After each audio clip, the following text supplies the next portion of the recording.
الحمد لله نحمده ونستعينه ونستغفره ونعوذ بالله من شرور أنفسنا ومن سيئات أعمالنا من يهده الله فلا مضل له ومن يضلله فلا هادي له ونشهد أن لا إله إلا الله وحده لا شريك له ونشهد أن محمدا عبده ورسوله الذي أرسله بالحق بشيرا ونذيرا وداعيا إلى الله بإذنه وسراجا منيرا فقد قال الله تعالى في كلامه المجيد والفرقانه الحميد أعوذ بالله من الشيطان الرجيم بسم الله الرحمن الرحيم وما أرسلناك إلا رحمة للعالمين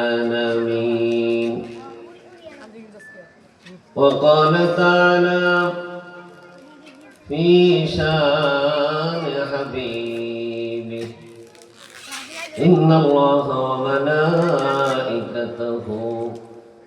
يصلون على النبي يا أيها الذين آمنوا صلوا عليه وسلموا تسليما সকলে জবান খুলে আল্লাহ রাসূলের উপর মহব্বতের সাথে দরুদ পড়ে আল্লাহুম্মা সাল্লি আলা মুহাম্মাদ ওয়া আলা আলি মুহাম্মাদ কামা সাল্লাইতা আলা ইব্রাহিম ওয়া আলা আলি ইব্রাহিম ইন্নাকা হামিদুম মাজিদ সকলে একটু আওয়াজ দিয়ে বলেন না اللهم بارك على محمد وعلى آل محمد كما باركت على إبراهيم وعلى آل إبراهيم إنك حميد مجيد بلغ العلا بكماله شرف الدجى بجماله حسنت جميع خصاله صلوا محمد کو آکر کفر کو مٹھایا کفر کو مٹھا کر صداقت بتایا بلغ العلا بکمالہ كشف الدجى بجماله حسنت جميع خصاله صلوا عليه وآله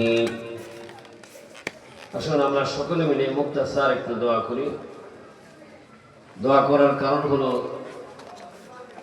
মরহুম আলহাজ আকবর আলী সাহেব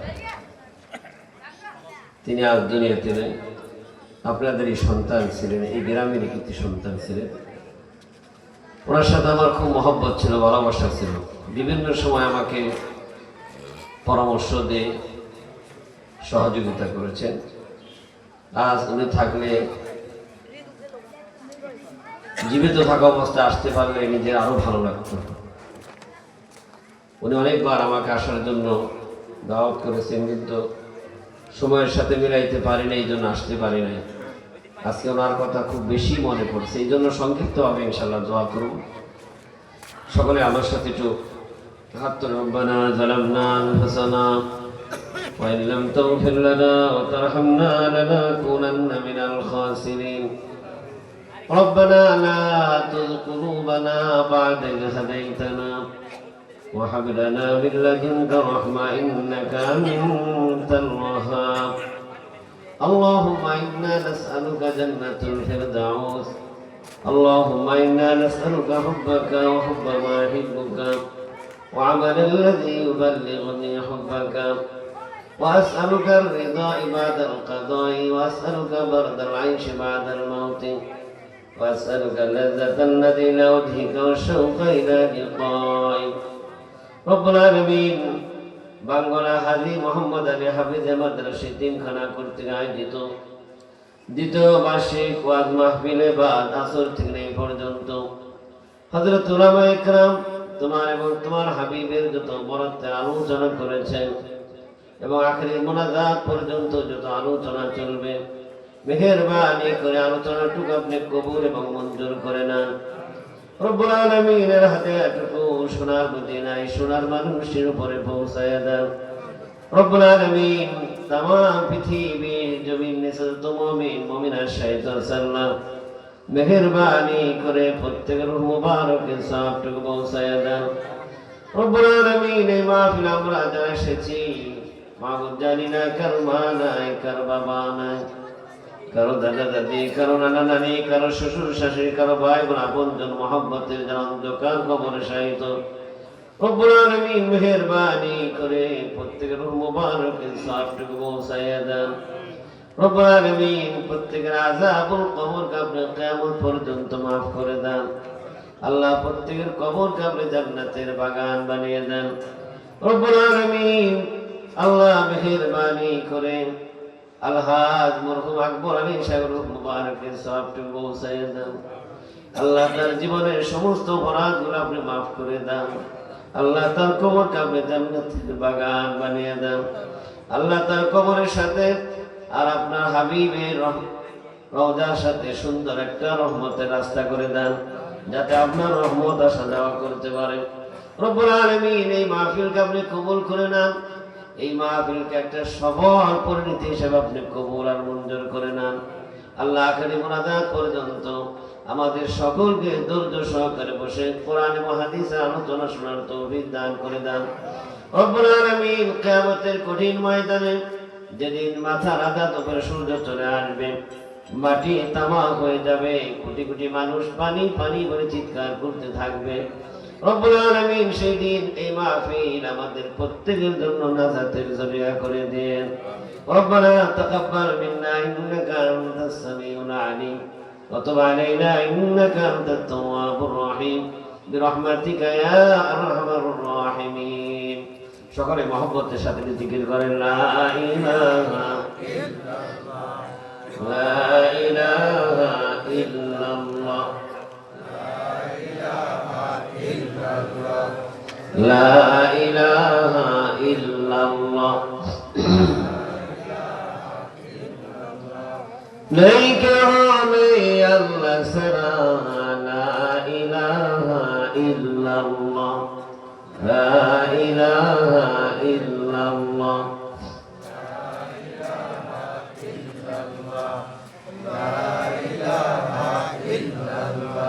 আসমান সুন্দর জমিন সুন্দর আরো সুন্দর বাইতুল্লাহ আসমান সুন্দর জমিন সুন্দর আরো সুন্দর বাইতুল্লাহ তাহার চাইতে অধিক সুন্দর আমার নবী মুস্তাফা লা ইলাহা لا إله إلا الله لا إله إلا الله محمد رسول الله صلى الله عليه وسلم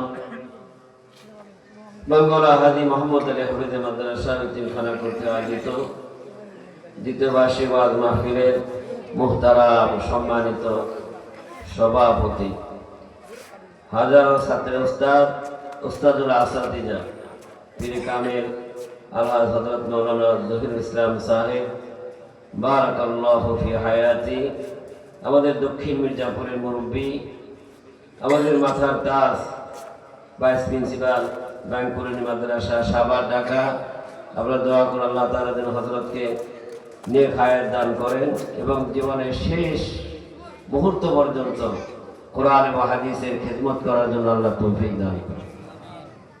আজকে মাহফিলের যিনি প্রধান আলোচক, সারা বাংলাদেশে আলোচনা করে থাকেন বিশিষ্ট ইসলামী চিন্তাবিদ হাফেজ মাওলানা আবু বকর সিদ্দিক মুমিন শাহী, হযরতের এই কণ্ঠ এদেশে কোরআনের রাজ কায়েমের জন্য, ইসলামী হুকুমত কায়েমের জন্য যেন আল্লাহ কবুল আর মঞ্জুর করে নেন, সকলে বলেন আমিন। আমার আগে আলোচনা করেছেন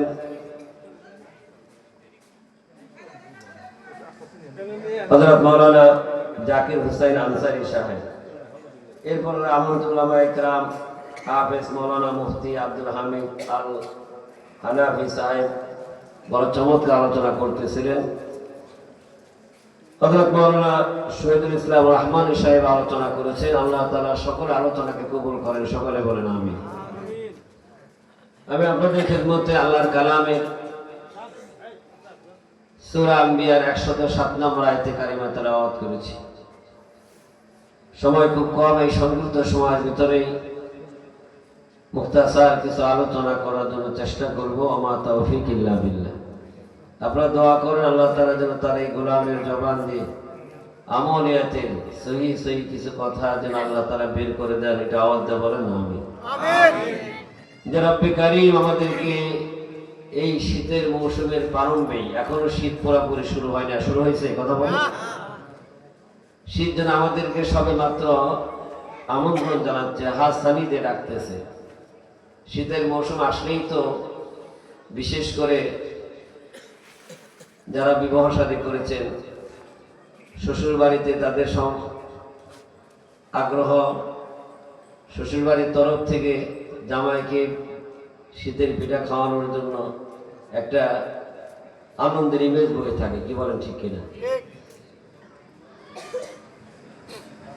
এই 12টি মাসের ভিতরে আমাদের দেশে মাশাআল্লাহ এই শীতকালীন 3 মাস বা 4 মাস সারা দেশে হযরত উলামায়ে কেরামদেরকে এনে কোরআন হাদিসের আলোচনা করা হয়, শোনানো হয়।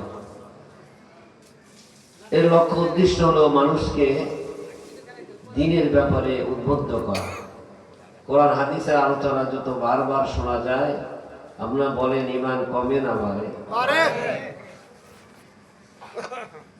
একটা দা বা কাশি যদি দীর্ঘদিন মাটির ভিতরে পড়ে থাকে, আমরা বলেন এই কাশি বা দাঁড় কমে না বাড়ে? এটা মরিচা ধরে যায়, এটার দাঁড় থাকে না।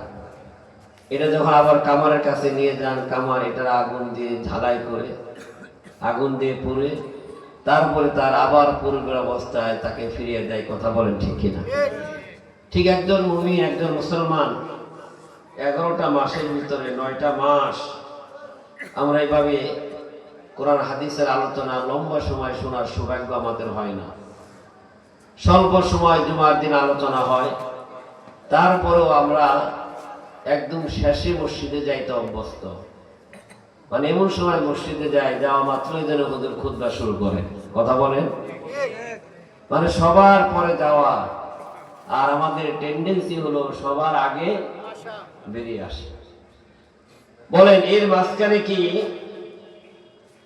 ইমাম সাহেব, খতিব সাহেব যে আলোচনা করলেন, সে আলোচনার নূর পাওয়া যাবে? নির্যাস আমার পাওয়া যাবে? পাওয়া যাবে। তো ওয়াজ মাহফিলে আসলে দীর্ঘ সময় আলোচনা শুনলে, বিষয়ভিত্তিক যখন আলোচনা হয়, তখন খোরাক হয়, ঈমান বাড়ে, কথা বলেন। এই জন্য আমরা যতক্ষণ আলোচনা শুনব, দিলের কান দিয়ে আমলের নিয়তে কথাগুলো শোনার চেষ্টা করব। আল্লাহ তৌফিক দান করেন, সকলে বলেন আমিন। যে রব্বে কারীম আমাদেরকে এই কোরআনের মাহফিলে উলামায়ে কেরামদের এই মাহফিল আল্লাহ তাআলা আমাদেরকে কিছু সময়ের জন্য মঞ্জুর করেছেন। ইচ্ছা করলে আমি ঘরে শুয়েও থাকতে পারতাম, চার দোকানের আড্ডায় থাকতে পারতাম, কিন্তু যিনি এই কোরআনের মাহফিলে নিয়ে আসছে, বেহেশতের বাগানে নিয়ে আসছে, তিনি কে? আওয়াজে বলেন, তিনি কে? আল্লাহ। তিনি হলেন আল্লাহ। সুতরাং হতে পারে আজকের এই মাহফিল, আজকের এই রাত কারো জীবনের শেষ রাত। আজকের এই মাহফিল কারো জীবনের শেষ মাহফিল হতে পারে না? কথা বলেন, হতে পারে না?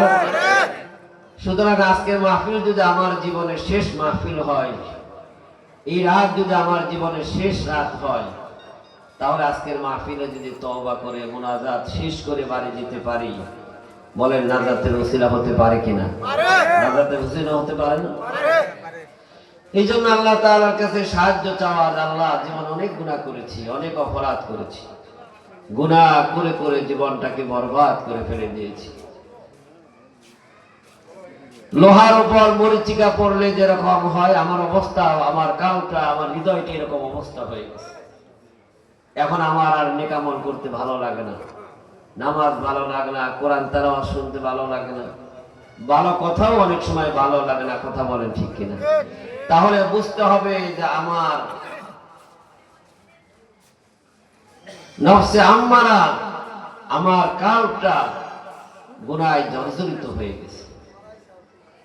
এই জন্য আমি যদি আল্লাহ এবং আল্লাহর রাসূলের দেখানোর পর, আল্লাহর রাসূলের সুন্নতের উপর বেশি বেশি করে আমল করি, তাহলে আমার কাল্ব থেকে গুনাহগুলো মুছে দিবেন কে?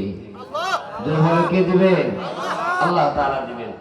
ইয়া আইয়ুহাল্লাযীনা আমানু কু আনফুসাকুম ওয়া আহলিকুম নারা ওয়াকুদুহান নাস ওয়াল হিজারাতু আলাইহা মালাইকাতুন গিলাযুন শিদাদুন লা ইয়াসুনাল্লাহা মা আমারহুম ওয়া ইয়াফআলুনা মা ইউমারুন। আল্লাহু আকবার বলেন। আল্লাহ তাআলা বলেন, হে ইমানদাররা,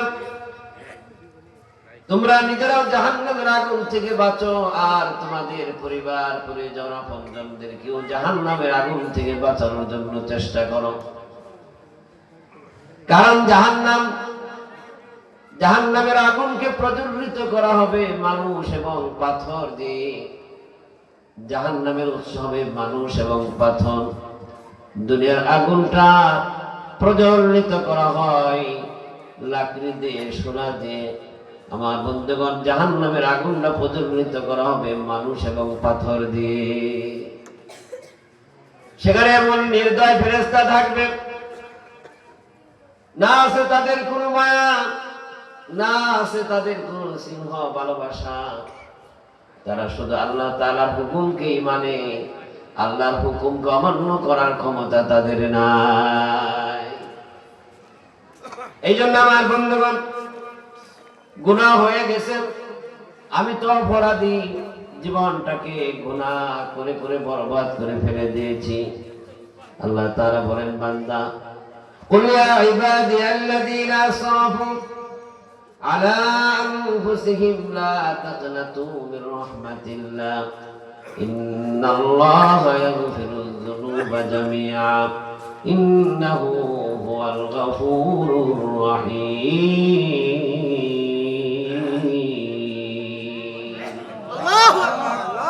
আল্লাহ তাআলা বলেন, বান্দা, গুনাহ যখন করে ফেলে দিয়েছো,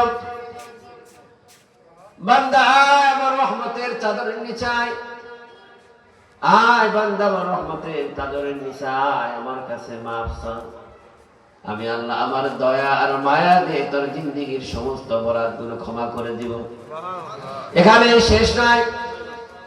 ইন্নামাল মুমিনুনা আল্লাযীনা ইযা যুকিরাল্লাহু ওয়াজিলাত কুলুবুহুম ওয়া ইযা তুলিয়াত আলাইহিম আয়াতুহু যাদাতুহুম ঈমানা। আল্লাহু আকবার বলেন। আল্লাহ তাআলা বলেন, বান্দা, আমার কাছে তওবা কর, আমার কোরআন পড়, আমার কোরআনের কাছে আয়, আমি আল্লাহ তোর ঈমানের দরজা আমি আল্লাহ বৃদ্ধি করে দিব। এই জন্য আমার বন্ধুগণ, গুনাহ হয়ে যাওয়ার পরে তওবা করা, আল্লাহ তাআলার কাছে মাফ চাওয়া। আল্লাহ সুবহানাহু ওয়া তাআলা তারপরে যাকে সবচেয়ে বেশি সম্মান দিয়েছেন, এটা আওয়াজ দিয়ে বলা যাবে কি তার নাম কি? আল্লাহ তাআলার পরে যাকে আল্লাহ তাআলা সম্মান দিয়েছেন, একটু ভালো করে বুঝে বলেন তেনার নাম কি? না না না, আল্লাহর পরে আল্লাহ যাকে সম্মান দিয়েছেন তিনি হলেন মুহাম্মাদুর রাসূলুল্লাহ সাল্লাল্লাহু আলাইহি ওয়াসাল্লাম। আল্লাহ তাআলার পরে আল্লাহ তাআলা যাকে সম্মান দিলেন, সেই মানুষটিও সকাল থেকে সন্ধ্যা পর্যন্ত নবী আমার বেগুনা মাসুম। অপরাধ কি গুনাহ কি আমার নবীর জীবনে কখনো সংঘটিত হয় নাই। আল্লাহ তাআলা যাকে বেগুনা মাসুম বানায়া এই দুনিয়াতে প্রেরণ করলেন, আমার নবী প্রতিদিন কমপক্ষে 70 থেকে 100 বার পর্যন্ত আমার নবী তওবা করেছে।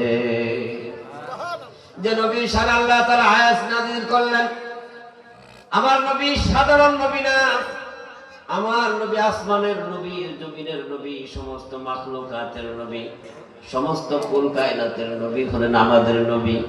আমাদের নবীর শান এবং মর্যাদা নিয়ে আল্লাহ তাআলা আয়াত নাযিল করলেন, ওয়ামা আরসালনাকা ইল্লা রাহমাতাল লিল আলামিন।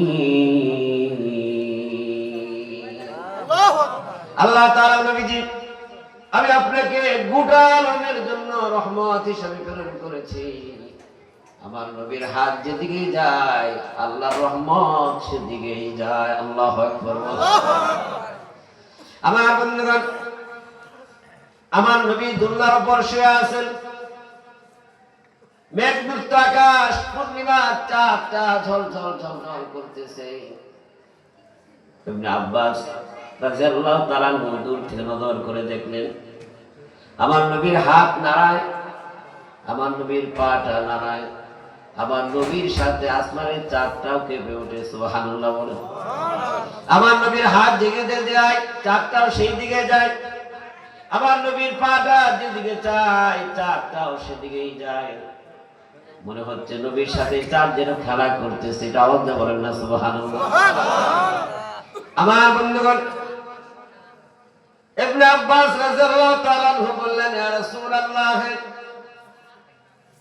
আমি নজর করে তাকিয়ে দেখলাম চাঁদ আপনার সাথে খেলা করতেছে, চাঁদ যেন আপনাকে সান্ত্বনা দিচ্ছে। রহমতের নবী, মায়ের নবী বললেন, কানাল কামারু ইউনাজিনি ওয়া ইউহাতিনি ওয়া ইয়ামনাউনি মিনাল বুকাই। আল্লাহর পয়গম্বর বলেন, ইবনে আব্বাস ঠিকই বলেছেন, চাঁদ আমার সাথে কথা বলে, চাঁদ আমাকে সান্ত্বনা দেয়, চাঁদ আমাকে ঘুম পাড়ায়। এটা আওয়াজ দিয়ে বলেন না সুবহানাল্লাহ। এত বড় দামি নবী, তিনি প্রতিদিন কমপক্ষে 70 বার তওবা করেছেন, আল্লাহর কাছে মাফ চাইছেন, এবং নবীজি আল্লাহ তাআলার কাছে দোয়া করেছেন, আল্লাহুম্মা হাসিবনি হিসাবান ইয়াসীরা। আল্লাহ হিসাব নিও না, হিসাব নিও না, হিসাব যদি নাও হিসাব দিতে পারবো না। আল্লাহ হিসাব যদি নাও তাহলে সহজ করে নাও। এভাবে আল্লাহর পয়গম্বর আল্লাহ তাআলার কাছে দোয়া করছেন। আর আমাদের টাঙ্গালের একজন মূর্খ মন্ত্রী বানাইছে, এটার মাথায় কিছুই নাই, এরকম গোবরওয়ালা মাথারে মন্ত্রী বানাইছে। সে বুক চাপড়াইয়া বুকের উপর হাত থাপড় মারে আর বলে, আমি কোনোদিন পাপ করি নাই। এর চাইতে আহাম্মক আল্লাহর জমিন আর দিত আছে কিনা আমার জানা নাই। আমার বন্ধুগণ, হযরত আলী রাদিয়াল্লাহু তাআলা আনহু, আল্লাহর পয়গম্বর আলীর শানে বলছেন, আলী রে, আলী মাদানি তুমি আলেম, ও আলী বাবুহা আলী, আমি হইলাম এলেমের শহর, আর আলী তুমি হইলা সেই শহরের দরজা। নবীজি আলী সম্পর্কে এমন মন্তব্য করেছেন, সম্মানজনক মন্তব্য করেছেন। হযরত জিরার জামরা কিনানি রাদিয়াল্লাহু তাআলা আনহু বলেন, একদিন গভীর রাত মসজিদে নববীর পাড় দিয়ে যাচ্ছিলাম, মসজিদে নববীর ভিতর থেকে কান্নার আওয়াজ আসতেছে। এত গভীর রাতে মসজিদ নববীতে কে কান্না করে? হযরত জিরার জামরানি কিনানি রাদিয়াল্লাহু তাআলা আনহু বলেন, আমি মসজিদে নববীর দরজার ফাঁক দিয়ে নজর করে তাকিয়ে দেখলাম হযরত আলী রাদিয়াল্লাহু তাআলা আনহু গভীর রাতে মিম্বারের উপরে দাঁড়াইয়া দুহাত দিয়ে কান ভাবে চেপে ধরে আর বলতেছে, কান্না করতেছে, হে দুনিয়া, হে দুনিয়া, তুমি আমাকে সৌন্দর্য নিয়ে আমার সামনে হাজির হয়েছ। সাপে কাটা রোগীর মতো, আহত মানুষের মতো এভাবে হযরত আলী রাদিয়াল্লাহু তাআলা আনহু কাঁদতেছে আর বলতেছে, হে দুনিয়া, তুমি আমার সামনে হযরত ফাতেমার রূপ ধারণ করে এসেছো। আমাকে হাসান হোসেনের মায়ার যারা আবদ্ধ করতে চাও, আমাকে দুনিয়ার শান্তি আর মায়া ভালোবাসার মধ্যে তুমি আবদ্ধ করে রাখতে চাও, হে দুনিয়া, আমি তোমাকে এই মুহূর্তে 3 তালাক দিয়ে দিলাম। এটা আওয়াজ দিয়ে বলেন না মারহাবা। আপনারা বলেন তো, কোন স্বামী যদি তার বিবিকে 3 তালাক দেয়, তাহলে এই বিবি নিয়ে কি পুনরায় সংসার করা যায়? কথা বলেন। সংসার করলে হালাল হবে না হারাম হবে? হযরত আলী রাদিয়াল্লাহু তাআলা আনহু দুনিয়াকে 3 তালাক দিলেন। হযরত জিরার জামরানি কিনানি রাদিয়াল্লাহু তাআলা আনহু বলেন, হযরত আলী রাদিয়াল্লাহু তাআলা আনহু বলতেছেন, ও আসমানের মালিক, অনেক লম্বা পথ আমাকে পাড়ি দিতে হবে, অনেক লম্বা পথের আমি যাত্রী, আমি অনেক বড় মুসাফির, আমাকে তুমি পাথেয় দান করো, এই লম্বা পথের সামানা তুমি আমাকে দান করো। আল্লাহু আকবার বলেন। আমার বন্ধুগণ, এমন মন্তব্য কে করলেন? হযরত আলী করলেন। আল্লাহর হাবিব শাহাদাত আঙ্গুল ইশারা করে দেখিয়ে দিলেন 10 জন ব্যক্তি, 10 জন সাহাবীর নাম ধরে ধরে নবীজি বললেন, এই 10 জন ব্যক্তি হলো আল্লাহর জান্নাতের মেহমান।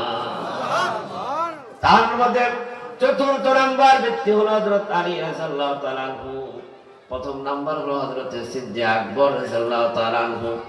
2য় জন হলেন হযরত ফাতেমা, হযরত উমর ইবনে খাত্তাব রাদিয়াল্লাহু তাআলা আনহু। 3য় নাম্বার হলো হযরত উসমান ইবনে নুরাইন রাদিয়াল্লাহু তাআলা আনহু। আর 4th জন হলো হযরত আলী রাদিয়াল্লাহু তাআলা আনহু। নবীজি বলেন 10 জন ব্যক্তি হলো আল্লাহর জান্নাতের মেহমান। 4th নাম্বার ব্যক্তি হলো হযরত আলী। বলেন সুবহানাল্লাহ। যাকে নবীজি জান্নাতের সুসংবাদ দিলেন, এখানে শেষ নয়। নবীজি বললেন, আলী চিন্তা করো না, চিন্তা করো না, তোমার জান্নাত আমার জান্নাতের সামনে হবে।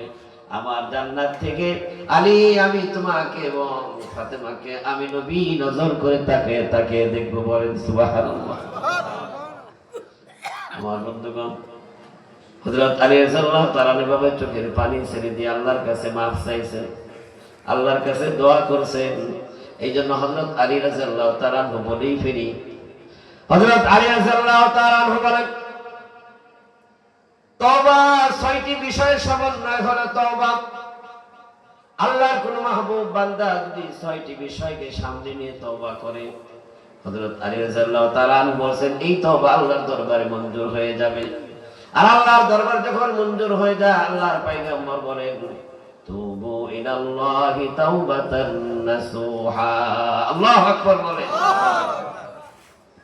আল্লাহর পয়গম্বর বলেন, যখন আল্লাহ তাআলা তার কোন বান্দার তওবা কবুল করেন, বান্দাকে যখন আল্লাহ তাআলা maaf করে দেন, ক্ষমা করে দেন, সমস্ত গুনাহগুলো আমলনামা থেকে আল্লাহ তাআলা ধুয়ে মুছে পরিষ্কার করে দেন। আমলনামাটা ফাঁকি থাকে, আল্লাহ তাআলা বলেন, আমার ফেরেশতারা আমার বান্দার আমলনামাটা সমপরিমাণ নেক আমল দিয়ে সুন্দর করে সাজায়া দাও। ইল্লা মান তাবা ওয়া আমানা ওয়া আমিলা আমালান সালিহান ফাউলাইকা ইউবাদদিলুল্লাহু সাইয়্যাতিহিম হাসানা। আমার বন্ধুগণ, ঈমান অবস্থায় বান্দা যখন নেক আমল করে, আমলে সালেহ করে, আমলে সালেহের বিনিময়ে আল্লাহ তাআলা বান্দা অপরাধগুলো আল্লাহ তাআলা maaf করে দেয়। সুবহানাল্লাহ বলেন। এই জন্য আমার বন্ধুগণ, নিজেকে ছোট করতে হবে, নিজেকে আল্লাহ তাআলার সামনে কমপ্লিট সারেন্ডার করে দিতে হবে। বলতে হবে, আল্লাহ অপরাধ করে ফেলেছি, গুনাহ করে ফেলে দিয়েছি, মাঝে মাঝে শেষ রাতে ঘুম থেকে উঠবেন, ওযু করবেন, ঠান্ডা পানি দিয়ে ওযু করে যখন জায়নামাজে দাঁড়িয়ে যাবেন, দুই রাকাত করে কমপক্ষে 4 রাকাত তাহাজ্জুদের নামাজ পড়েন, চোখের পানি ছেড়ে যান, আমার আল্লাহ ওই সময় বান্দার তওবা কবুল করে। নবীজি জান্নাতে যাওয়ার ছোট্ট একটা প্যাকেজ ঘোষণা করলেন। নবীজির এই প্যাকেজটাকে আমরা গ্রহণ করতে রাজি আছি? কে কে রাজি আছে হাত তুলে দেখান তো দেখি। মাশাআল্লাহ, হাত তোলা নামা। আল্লাহ নবী জান্নাতে যাওয়ার জন্য ছোট্ট একটা প্যাকেজ ঘোষণা করলেন। আল্লাহ তাআলা আমাদের সকলকে যেন এই প্যাকেজ ধারণ করার জন্য তৌফিক দান করেন। নবীজি বললেন, আফসুস সালাম ওয়া আকিমুত তাআম ওয়াসিলুল আরহাম ওয়া সাল্লু বিল-লাইলি ওয়ান-নাসি নিয়াবুন তাদখুলুনাল জান্নাতা বিসালাম আও কামা ক্বালা আলাইহিস সালাতু ওয়াস সালাম। আল্লাহর পয়গম্বর বলেন, আমার উম্মতরা শুনো, 4টি গুণ যদি অর্জন করতে পারো, জান্নাতে যাওয়ার এই 4টি প্যাকেজ যদি তুমি নিতে পারো রে বান্দা, এই 4টি প্যাকেজ নিয়ে যদি বাড়ি যাইতে পারো, তোমার জীবনটাকে যদি সুন্দর করে সাজাইতে পারো, আমি নবী বলতেছি কিয়ামতের দিন নিরাপদে নির্বিঘ্নে তুমি আল্লাহর জান্নাতের মেহমান হয়ে যাবে। জান্নাতের যাওয়ার প্যাকেজের প্রথম নাম্বার শর্ত হলো, আল্লাহর পয়গম্বর বললেন বেশি বেশি করে সালাম দাও। সালাম দিলে, আপনারা বলেন সালাম দিলে শত্রুতা বাড়ে না কমে? এটা আওয়াজ দিয়ে বলেন, সালাম দিলে শত্রুতা কমে না বাড়ে? সালাম দিলে মহব্বত কমে না বাড়ে? আমার বন্ধুগণ, সালাম দিলে মহব্বত বাড়ে, শত্রুতা দূর হয়ে যায়। হযরতে খাদিজাতুল কুবরা বলেছেন, আমি আল্লাহর পয়গম্বরকে ভার চেষ্টা করেছি সালাম আগে দেওয়ার জন্য। খোদার কসম, আল্লাহর নবীর জীবনে কোনোদিন আগে সালাম দিতে পারি না। প্যাকেজের 2 নাম্বার শর্ত হলো ওয়াতিমুত তাআম, ক্ষুধার্ত মানুষকে খাবারের ব্যবস্থা করে দিবেন। অনাথ অসহায় গরিব মানুষদের মাঝে মাঝে খাবারের ব্যবস্থা করে দিবেন। সাল যখন আসবে কখনো খালি হাতে ফিরে দিবেন না, দুরু করে তাড়িয়ে দিবেন না। আমার বন্ধুগণ, আপনার এই স্বভাব থেকে আপনার সমাজের মানুষ বেজার হতে পারে, কিন্তু আসমানের মালিক আপনার প্রতি রাজি আর খুশি হয়ে যাবে। ওয়াসিলুল আরহাম, প্যাকেজের 3 নাম্বার শর্ত হলো, বিশ্বনবী বলেন, আত্মীয়তার সম্পর্কটাকে ছিন্ন করে দিও না। আত্মীয়তার সম্পর্কটা ভালো করে করো, মজবুত করে করো। আত্মীয়তা যখন আল্লাহ তাআলা সৃষ্টি করলেন, বুখারীর বর্ণনায় আসছে, আল্লাহ তাআলা জানতে চাইলেন তোমার কোনো অভিভাবক আছে কিনা। আত্মীয়তা দাঁড়িয়ে বললেন, পরওয়ারদিগার আলম, আপনি আমাকে আত্মীয়তার বন্ধনে আবদ্ধ করেছেন, আমি জানতে চাই আমার সাথে যারা সম্পর্ক ছিন্ন করবে তাদের ব্যাপারে আপনার সিদ্ধান্ত কি। আল্লাহ তাআলা জানিয়ে দিলেন, তোমার সাথে যারা সম্পর্ক ছিন্ন করবে আমি আল্লাহ তাদের সাথে সম্পর্ক ছিন্ন করে দিব। আপনারা বলেন, আল্লাহ যদি আপনার সাথে সম্পর্ক ছিন্ন করে জান্নাতে যাওয়া যাবে? জান্নাত তো দূরের কথা, জান্নাতের ঘ্রাণ নসিব হবে না। এরপরে 3 নাম্বার 4র্থ নাম্বার শর্ত, আল্লাহর পয়গম্বর বলেন, রাত যখন গভীর হয়ে যায়, আল্লাহ তাআলা অন্ধকারের চাদর দিয়ে রাতটাকে ঢেকে দেয়, বান্দার যেন আরামে ঘুম পাড়তে পারে, সারাদিনের ক্লান্তি দূর হয়ে যায়। আল্লাহর পয়গম্বর বলেন, শেষ রাতে ঘুম থেকে ওঠো, ওযু করে জায়নামাজে দাঁড়িয়ে যাও, তাহাজ্জুদের নামাজ পড়ো, তোমার রবকে সিজদা দাও, রুকু করো। আল্লাহর হাবিব বলেন, এই 4টা গুণ নিয়ে যদি কবরে যাইতে পারো, কিয়ামতের দিন নিরাপদে নির্বিঘ্নে আল্লাহর জান্নাতের মেহমান হওয়া যাবে। এই জন্য আমার বন্ধুগণ, সব সময় তওবা করবেন, আল্লাহ তাআলার কাছে মাফ চাইবেন। যখন আপনার চোখের কোণা বেয়ে বেয়ে আল্লাহ তাআলার ভয়ে পানিগুলো টপটপ করে যখন পড়তে থাকে, মান জারাফাত আইনাহু মিন খাশিয়াতিল্লাহি তাআলা কানা লাহু বিকুল্লি কাতরাতিন মিন দুমুইহি মিসলা জাবাল উহুদিন ফি মিজানিহি ওয়া লাহু বিকুল্লি কাতরাতিন আইনিন ফি জান্নাহ লা হাবাইতাল মাদাইনাল কুসুরা মা লা আইনুন রাআত ওয়া লা উযুনুন সামিআত ওয়া লা খাতারা আলা কলবি বাশার আও কামা ক্বালা আলাইহিস সালাতু ওয়াস সালাম। আল্লাহ পয়গম্বর বলেন, বান্দা আল্লাহর ভয়ে যখন বান্দার চোখের কোনা বেয়ে পানিগুলো টপ টপ করে পড়তে থাকে, এই পানিগুলো আমার আল্লাহ তার কুদরতে হাত দিয়ে পানিগুলো সংরক্ষণ করেন। কিয়ামতের কঠিন ময়দানে মুসিবতের সময় আমার আল্লাহ সুবহানাহু ওয়া তাআলা আল্লাহর ভয় নির্গত এই পানিটুকু আল্লাহ তাআলা কিয়ামতের দিন উহুদ পাহাড় পরিমাণ বানাইয়া আমার আল্লাহ মিজানের পাল্লায় উঠিয়ে দিবে। এরপর আল্লাহর পয়গম্বর বলেন, এমন এক জান্নাত আল্লাহ তাআলা দান করবেন যে জান্নাতের তলদেশ দিয়ে ঝর্ণা দ্বারা প্রবাহিত হবে। আমার বন্ধুগণ, শরবতের নহর, মধুর নহর প্রবাহিত হবে। নদীর দুই পাশে, নহরের দুই পাশে বড় বড় সুন্দর মনোরম শহর থাকবে, বড় বড় অট্টালিকা থাকবে, যা দুনিয়ার চোখ কোনোদিন দেখে নাই, দুনিয়ার কান কোনোদিন শুনে নাই, দুনিয়ার বিবেক কোনোদিন অনুধাবন করে নাই। এমন একটা জান্নাতের মালিক আল্লাহ তাআলা আপনাকে বানিয়ে দিবে। এই জন্য আমার বন্ধুগণ, আল্লাহ রাসূল সাল্লাল্লাহু আলাইহি ওয়াসাল্লামের সাহাবী হযরত আলী রাদিয়াল্লাহু তাআলা আনহু বলেছেন, তওবা যদি করো, ছয়টি বিষয়ের সমন্বয়ে তওবা করো, আল্লাহ তাআলার কাছে মাফ চাও। তওবার প্রথম শর্ত হলো পূর্বের অপরাধের জন্য অনুতপ্ত হওয়া, পূর্বের গুনার জন্য অনুতপ্ত হওয়া, ক্রন্দন করা। আর 2 নাম্বার শর্ত হলো অন্যায়ভাবে যদি কারো সম্পদ আত্মসাৎ করে থাকেন, অন্যায়ভাবে জুলুম করে যদি কারো সম্পদ আত্মসাৎ করে থাকেন, গ্রহণ করে থাকেন, হযরত আলী রাদিয়াল্লাহু তাআলা আনহু বলেন, ওই বান্দার সম্পদ তার কাছে ফিরিয়ে দাও। আপনি আওয়াজটা বলেন, এটা সহজ না কঠিন? কথা বলেন না কেন? সহজ না কঠিন? অন্যের সম্পদ গ্রহণ করেছেন। আমার দেশের একজন মন্ত্রী 450 উপরে বিদেশে বাড়ি। কথা বলেন, এই সম্পদ কোথায় পেল? দেশের সম্পদ লুণ্ঠন করে বিদেশে আপনি অট্টালিকা বানাইলেন।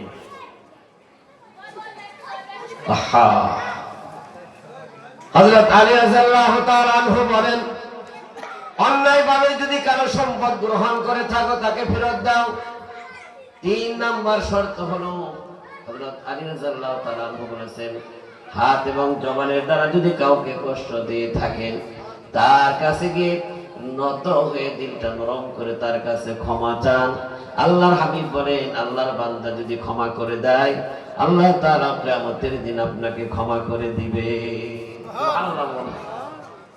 4th নাম্বার হলো, আমার বন্ধুগণ ভালো করে বুঝবেন, আপনার দ্বারা ফরজ এবং ওয়াজিব যদি ছুটে গিয়ে থাকে, ফরজ এবং ওয়াজিব যদি তরক হয়ে থাকে, কাজ আদায় করতে হবে। খুশি হবেন কে? আল্লাহ তাআলা খুশি হয়ে যাবেন। 5ম নাম্বার শর্ত হলো, আমি গুনাহ করব না, এই ব্যাপারে দৃঢ় সংকল্পবদ্ধ হতে হবে।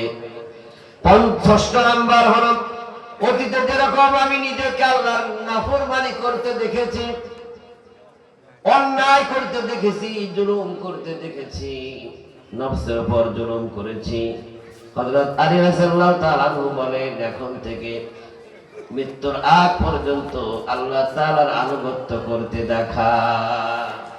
এই 6টি বিষয়ের সমন্বয় হলো তওবা। আর এই 6টি বিষয় সামনে নিয়ে যদি আল্লাহর কোন বান্দা তওবা করে, কবুল করবেন কে? আল্লাহ। আর যদি বলেন কে করবে? আল্লাহ তাআলা কবুল করবে।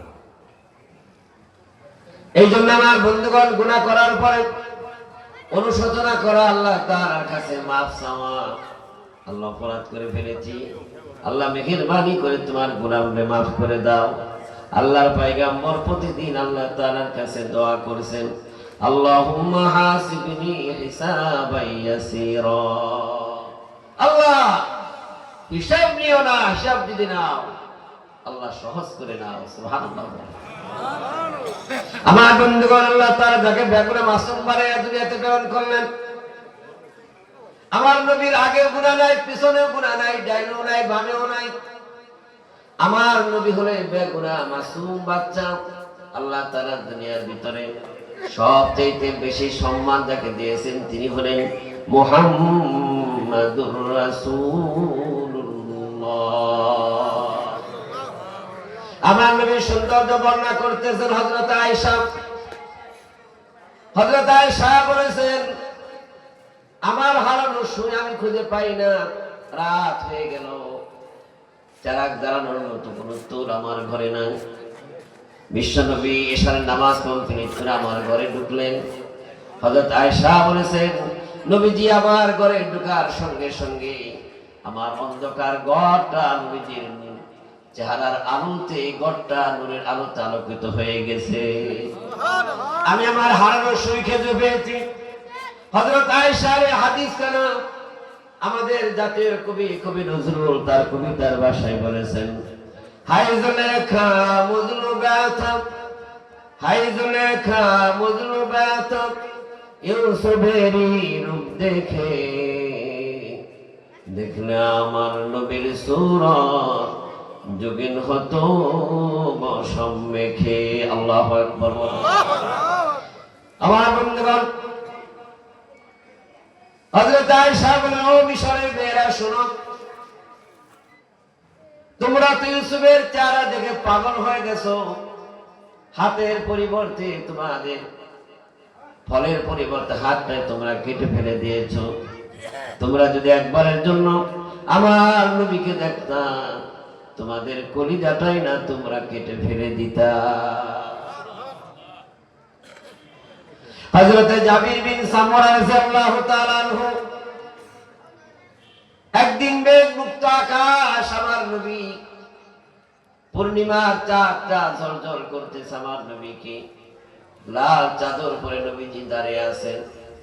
হযরত জাবির বিন সামুরা রাদিয়াল্লাহু তাআলা আনহু বলেন, আমি একবার আকাশের দিকে তাকাই, আবার আমার নবীর সুন্দর চেহারার দিকে তাকাই। আমার নবী বেশি সুন্দর না আকাশের চাঁদটা বেশি সুন্দর?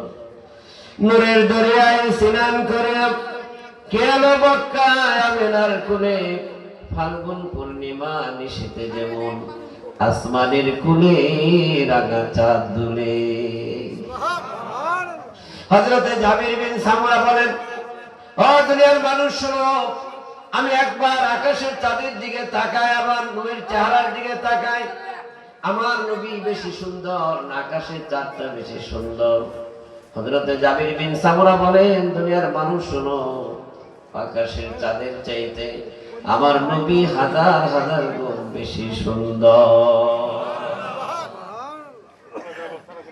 আমার বন্ধুগণ, সাহাবায়ে কেরাম নবীকে কিভাবে মহব্বত করেছেন, ভালোবাসতেন, পাগলের মতো ভালোবাসতেন। আল্লাহর হাবিবের একজন সাহাবী হযরত আব্দুল্লাহ ইবনে যায়েদ ইবনে আবিহি, তিনি কৃষক মানুষ, জমিনে কৃষি কাজ করতেছিলেন। একটু ভালো করে নজর করে তাকান, আল্লাহর হাবিবের একজন সাহাবী নবীজিকে কত মহব্বত করেছেন, ভালোবাসতেন।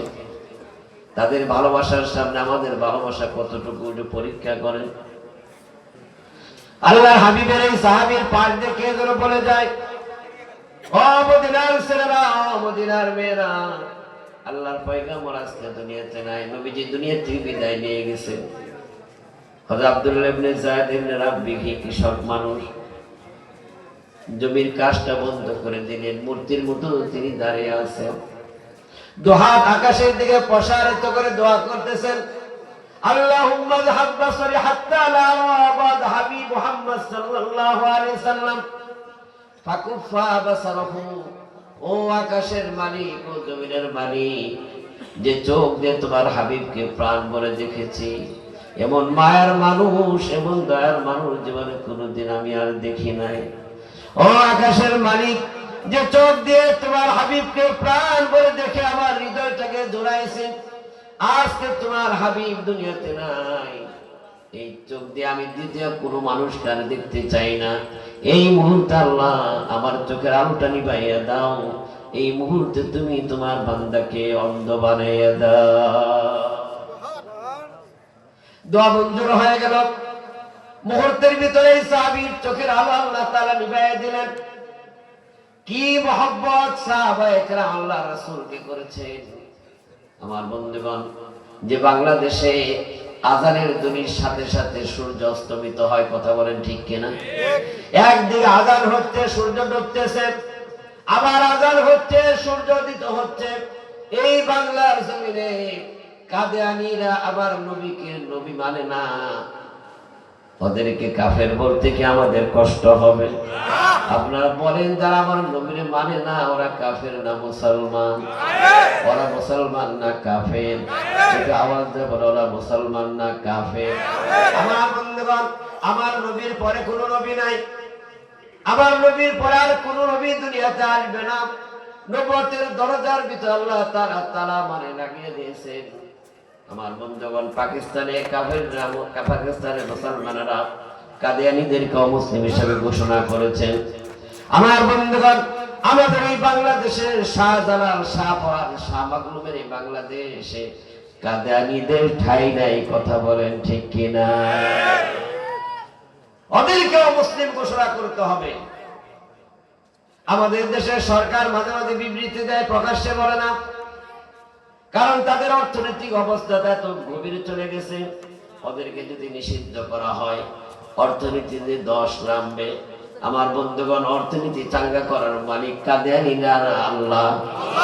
আমার বন্ধুগণ, অর্থনীতির মালিক হলেন আমার আল্লাহ, বরকত দেওয়ার মালিক হলো আমার আল্লাহ। আল্লাহর জমিনে আল্লাহর আইন ছাড়া কিছু চলতে পারে না, কোরআনের আইন ছাড়া কিছুই চলবে না। কথা বলেন ঠিক কিনা? আমার বন্ধুগণ, এই জমিনটা হলো মুসলমানদের জমিন, এই জমিনটা হলো আলেম ওলামাদের জমিন।